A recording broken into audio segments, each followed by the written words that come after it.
ఏ విధంగా ప్రజలు మన అవహేళన చేస్తున్నారో ఒక్కసారి మీరందరూ కూడా ఆలోచించవలసినటువంటి అవసరం ఉంది. అదే విధంగా పోలవరం నిర్మాణం అప్పట్లో జగన్మోహన్ రెడ్డి గారు నేను రివర్స్ టెండరింగ్ చేస్తాను, సకాలంలో పోలవరం నిర్మాణం చేస్తాను అని చెప్పి ఆనాడు చెప్తే మనం అందరం కూడా నిజమని చెప్పి నమ్మాం.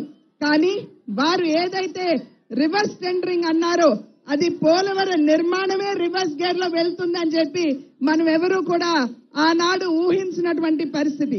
రాజధాని కోసం 34,000 ఎకరాలు ఇచ్చినటువంటి త్యాగధనులు మన రైతు సోదరులు, వారి జీవితాలు ఇవాళ బజారు పడినటువంటి విషయం మనందరికీ తెలుసు అని చెప్పి నేను విశ్వసిస్తున్నాను. అదే విధంగా మన బిడ్డలు, మన యువత, వారికి మేము ప్రతి సంవత్సరం కూడా మెగా డిఎస్సి ఇస్తూ వారికి ఉపాధి అవకాశాలు కల్పిస్తామని చెప్పి ఆనాడు చెప్పారు. ఇవాళ జగన్మోహన్ రెడ్డి గారిని ప్రశ్నిస్తున్నాం, ఎంతమంది బిడ్డలకి మీరు ఉద్యోగాలు ఇచ్చారో మా బిడ్డలకి సమాధానం చెప్పాలి అని చెప్పి వారిని ప్రశ్నిస్తున్నాం. అదే విధంగా నాణ్యత లేనటువంటి మద్యం తాగించి ప్రజల జీవితాలతో ఆడుకుంటూ శవాల మీద పేలాలు ఏరుకునే విధంగా మా జేబులు నిండితే చాలు అని చెప్పి ఇవాళ ఏదైతే వైఖరి ఈ ప్రభుత్వం చూపిస్తుందో దానికి చర్మగీతం పాడించవలసినటువంటి బాధ్యత మనందరి మీద ఉన్నది అని చెప్పి మీరందరూ కూడా గమనించాలి. అదే విధంగా మహిళల మీద పెరుగుతున్నటువంటి అత్యాచారాలు, కేంద్రంలో వచ్చినటువంటి రిపోర్ట్ ప్రకారం ప్రతి సంవత్సరం కూడా దగ్గర 15 నుండి 20% మహిళల మీద ఇవాళ దౌర్జన్యాలు పెరిగిపోతున్నాయి అని చెప్పి రిపోర్ట్లు చెప్తున్నాయి.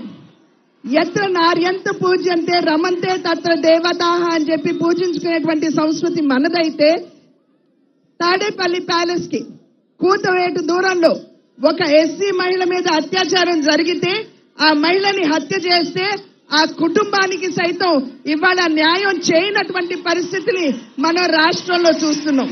మరి అదే విధంగా మరి రైతులు, ఇక్కడ ఉన్నటువంటి రైతు సోదరులందరూ కూడా ఊహించాలి. ఆనాడు జగన్మోహన్ రెడ్డి గారు మరి 2019 సంవత్సరం ఎన్నికలకి ముందు వారు చేసినటువంటి వాగ్దానం, రైతులకి ధర స్థిరీకరణ నిధి కింద 3,000 రూపాయలు ఇస్తానని చెప్పారు. దాఖలాలు లేవు. అదే విధంగా ప్రకృతి వైపరీత్యం కనుక ఏర్పడితే 4,000 కోట్ల నిధితోటి నేను ఆదుకుంటానన్నారు. దాఖలాలు లేవు.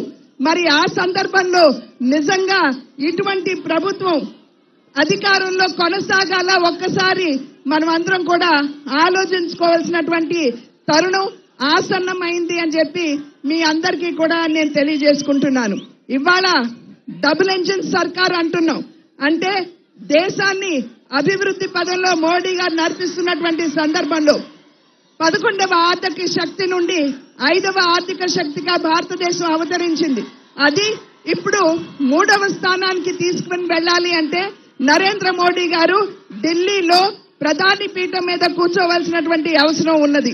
అదే విధంగా 30 కోట్ల మంది పేదల్ని ఇవాళ పేదరికం నుండి వెలుపలికి తీసుకొచ్చినటువంటి ఘనత కూడా నరేంద్ర మోడీ గారికి, భారతీయ జనతా పార్టీ ప్రభుత్వానికి దక్కుతుందని చెప్పి మీ అందరూ గమనించాలి. ఇవాళ దేశంలో 80 కోట్ల మంది పేదలకి ఉచితంగానే బియ్యం అందించేటువంటి వ్యవస్థ ఏదైతే ఉందో ఇప్పటి వరకు కాకుండా రాబోయే 5 సంవత్సరాల కాలం కూడా పొడిగిస్తాము, కొనసాగిస్తామని మోడీ గారు చెప్పినటువంటి నేపథ్యంలో పేదల కోసం ఢిల్లీలో ఎన్డీఏ కూటమి ప్రధానిగా నరేంద్ర మోడీ గారు ఎన్డీఏ కూటమి అధికారంలోకి రావాలి.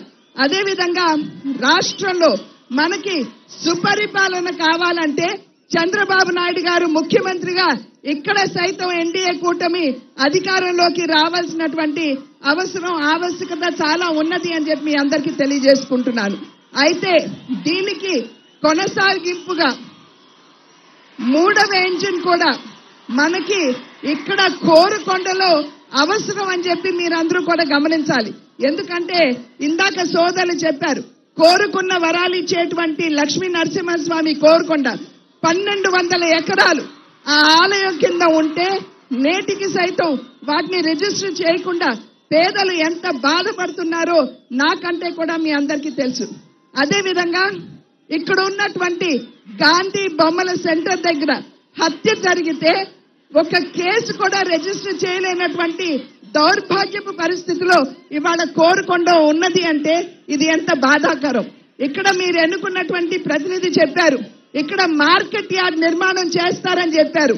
ఈ దగ్గరలోనే రాజా గారు బ్రహ్మాండమైనటువంటి ఇల్లు కట్టుకున్నారు, కానీ మార్కెట్ యార్డ్ కట్టేటువంటి గుండె మనసు ఆయనకి రాలేదు. అంటే ఇటువంటి ప్రజా ప్రతినిధి మనకు కావాలా? ఒక్కసారి ఆలోచించుకోండి.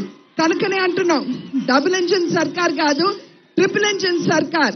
కేంద్రంలో ఎన్డీఏ కూటమి అధికారంలోకి రావాలి, ప్రధానిగా నరేంద్ర మోడీ గారు ఉండాలి. రాష్ట్రంలో ఎన్డీఏ కూటమి అధికారంలోకి రావాలి, ఇక్కడ చంద్రబాబు నాయుడు గారు ముఖ్యమంత్రిగా ఉండాలి. ఇక్కడ రాజమండ్రిలో కూటమి బలపరిచినటువంటి అభ్యర్థులుగా పార్లమెంట్ కి నన్ను మీరు కమలం పువ్వు మీద ఆశీర్వదించి పార్లమెంట్ పంపించాలి. అదే విధంగా సోదరులు బత్తుల బలరామకృష్ణ గారిని మరి మీరు గాజు గ్లాస్ మీద ఓటు వేసి వారిని గనక అసెంబ్లీకి పంపిస్తే మన కష్టాలు ఒకంత దూరం అయ్యేటువంటి అవకాశం ఉంటుంది అని చెప్పి తెలియజేస్తూ, మీ చూపుడు వేల మీద మే 13వ తారీఖున పడేటువంటి ఇంక్ మరక ఏదైతే ఉందో మన భవిష్యత్తును మారుస్తుంది అని చెప్పి మీరందరూ గుర్తుంచుకుని మే 13న ఈ కూటమి అభ్యర్థులైనటువంటి కమలం గుర్తు మీద నాకు, గాజు గ్లాస్ మీద సోదరులు బత్తుల బలరామకృష్ణ గారికి ఆశీర్వదించాలని చెప్పి అభ్యర్థిస్తూ సెలవు తీసుకున్నాను.